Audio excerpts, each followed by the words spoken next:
In this video we're going to have a look at generating a unit mix around the core in an extreme shape like this. So let's fire it up by clicking Generate Unit Mix around existing corridor.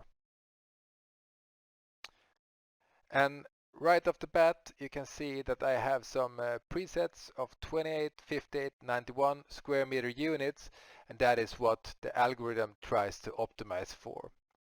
You can already now see that the big apartments end up here at the end, while the smaller one seems to gravitate towards the more narrow spaces in here.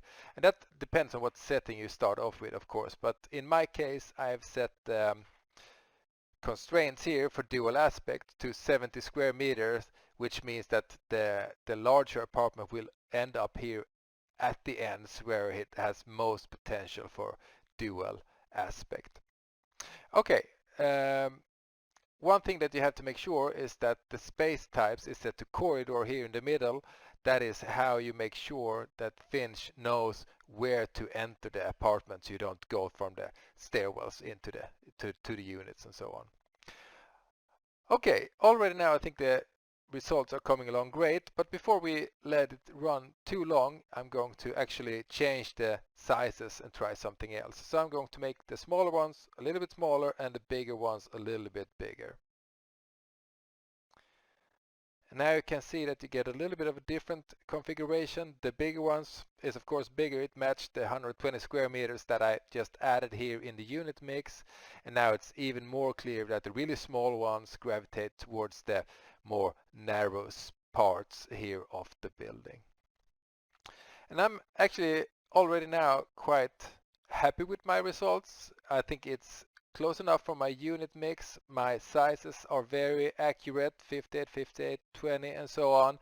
So I'm going to pause the optimization and bake it into my project.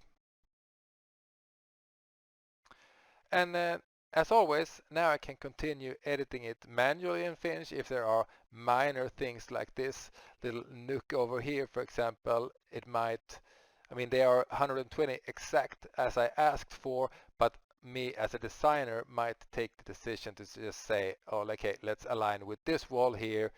This one becomes a little bit too small and this a little bit too big, but this is more important for me, that it aligns well with the wall here.